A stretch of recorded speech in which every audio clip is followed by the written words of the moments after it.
مدینۃ العلم ایسوسی ایشن ہانگ کانگ کے زیر اہتمام عظیم الشان محفل نعت و سلام کا انعقاد پاکستان کلب ہانگ کانگ میں ہوا۔ بابرکت محفل کا احوال بتا رہے ہیں طاہر اقبال چودھری۔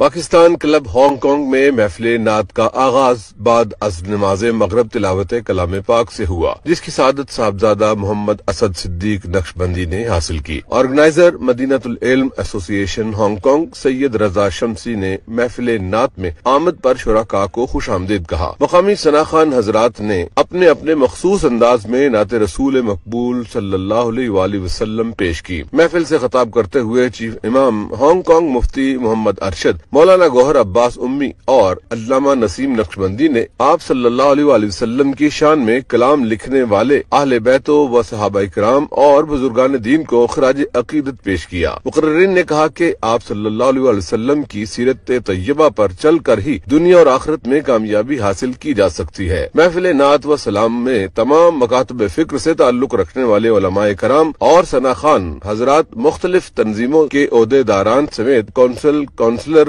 پاکستان کونسلیٹ عاصم ملک نے بھی خصوصی شرکت کی۔